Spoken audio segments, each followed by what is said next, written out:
حضرت ابو ایوب انصاری رضی اللہ تعالی عنہ سے روایت ہے کہ رسول اللہ صلی اللہ علیہ وسلم معراج کی رات میں حضرت ابراہیم علیہ السلام کے پاس سے گزرے تو انہوں نے پوچھا، جبریل یہ تمہارے ساتھ کون ہیں؟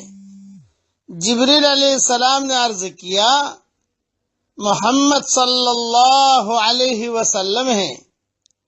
ابراہیم علیہ السلام نے فرمایا کہ آپ اپنی امت سے کہیے، یعنی حضرت ابراہیم علیہ السلام حضرت محمد صلی اللہ علیہ وسلم سے کہہ رہے ہیں اور پوری امت کو پیغام دے رہے ہیں، جس میں میں بھی ہوں، آپ بھی ہیں، یہ سبق سننے والے مرد اور عورتیں ہیں، سارے کے سارے ہیں، اس لیے یہ پیغام ہے آسمانوں سے۔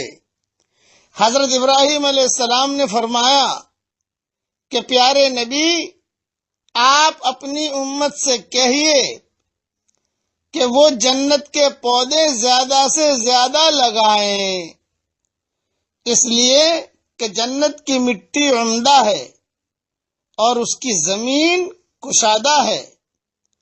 پوچھا حضرت محمد صلی اللہ علیہ وسلم نے، جنت کے پودے کیا ہیں؟ تو حضرت ابراہیم علیہ السلام نے ارشاد فرمایا، لا حول ولا قوت الا باللہ، یہ جنت کے پودے ہیں۔ یہ حدیث مسند احمد میں ہے، اس لیے اس کا بہت اہتمام کریں۔ لا حول ولا قوت الا باللہ پڑھ لیجئے میرے ساتھ، لا حول ولا قوت الا باللہ۔ دیکھیے میں نے پڑھا تو پڑھتے ہی میرے لیے پودا لگ گیا جنت کے اندر۔ ہاں، آپ پڑھو گے تو آپ کے لیے بھی لگ جائے گا، اس لیے اس کلمے کا پڑھنے کا بہت اہتمام کریں۔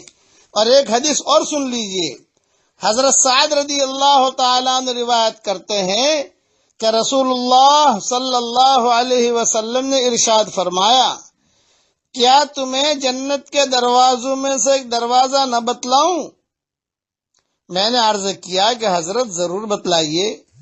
ارشاد فرمایا، وہ دروازہ لا حول ولا قوت الا باللہ ہے۔ یہ حدیث مستدرک حاکم میں ہے۔ یہ دونوں حدیثیں میں نے بیان کر دی۔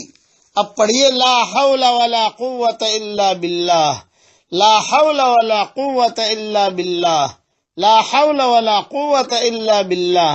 یہ لا حول ولا قوت الا باللہ جو ہے، یہ کوئی بیمار ہو تو آدمی دیکھ کے پڑھتا ہے لا حول ولا قوت الا باللہ، شیطان کو دیکھ کے پڑھ کے شیطان کے کبھی، یہ چیز نہیں ہے، یہ تو بہت اونچی چیز ہے۔ لا حول ولا قوت الا باللہ العلی العظیم، بہت اونچی چیز ہے۔